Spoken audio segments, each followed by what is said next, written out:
এগুলো হাঁস ভাই? জি বস, এটা হান্ডি হাঁস। দর্শক, আমি এখন যে জায়গায় আছি দেখতে পাচ্ছেন এখানে হান্ডি হাঁস পাওয়া যাচ্ছে। আমরা এতদিন শুনেছি হান্ডি বিফ, কিন্তু আজ দেখলাম হান্ডি হাঁস পাওয়া যাচ্ছে এবং সেটা খুলনা সে ঐতিহ্যবাহী চুই জাল দিয়ে রান্না করা। চলুন দেখে আসি।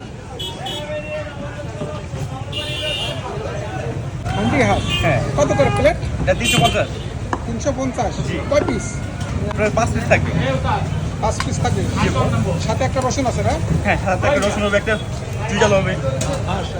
বস, এটা হান্ডি হাঁস। হান্ডি হাঁস, হান্ডি হাঁস। দর্শক দেখতে পাচ্ছেন হান্ডি হাঁস। এতদিন আমরা দেখেছি হান্ডি বিফ, আজকে দেখতেছি হান্ডি হাঁস। আপনার সম্পূর্ণ লাকড়ি আগুন দিয়ে পাক হয় না? জি বস, একদম অরিজিনাল পিওর করে দেশি হাঁস। দেশি হাঁস। জি, চুইজাল রসুন থাকবে, একদম অরিজিনাল সরষে। চুই জাল আছে। হ্যাঁ হ্যাঁ, চুইজাল। দর্শক, আমরা চুই হান্ডি জাল beef দিয়ে হবে। গরু মাংস খেয়েছি, কিন্তু চুই জাল দিয়ে দেখেন হাঁসের মাংস। ওয়াও,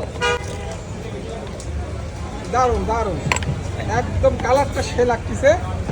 আশা করি ভালো হবে। আপনারা আসতে পারেন এখানে। আপনাদের হোটেলের নামটা বলে দেন তো। নবনয়ন ক্যাফে, লোকেশনটা? পূর্বাচল 1 নম্বর সেক্টর, নবন্য ক্যাফে অ্যান্ড রেস্টুরেন্ট। দর্শক দেখতে পাচ্ছেন হান্ডি বিফ এতদিন আপনারা খেয়েছেন, আজকে হান্ডি হাঁস, সাথে রসুন থাকবে, চুই জাল আছে।